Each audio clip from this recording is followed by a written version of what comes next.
The kitchen, the heart of the home.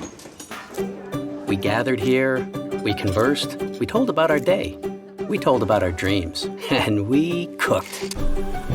But then, over time, we handed over our cooking to someone else. Did you know in 1900, we had 98% of our meals in the home?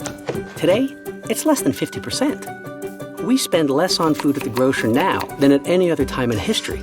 Less time preparing it, too. A mere 31 minutes a day.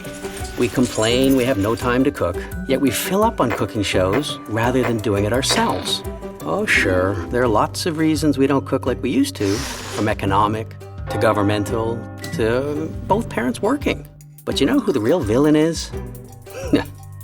These guys. We joke, oh, sort of. Yet the spud, our most popular vegetable, by the way, it symbolizes our reliance these last few decades on letting someone else cook for us. But is it really this little slice of fried nirvana's fault? No.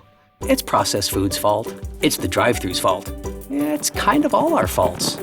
So, how do we fix it? Easy. Start with one.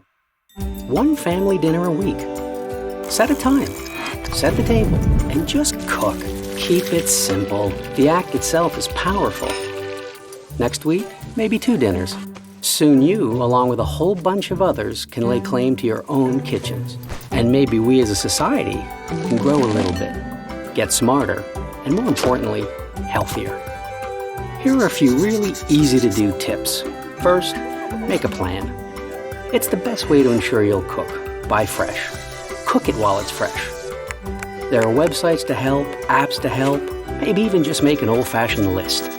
Next up, celebrate the goodness of food. Food is so important. Good, fresh, delicious food is extra important. Embrace this, and you may soon learn to love cooking healthy, tasty meals for your family to enjoy. And last but not least, cook together. We know you're busy. We know you need 25 hours in your day.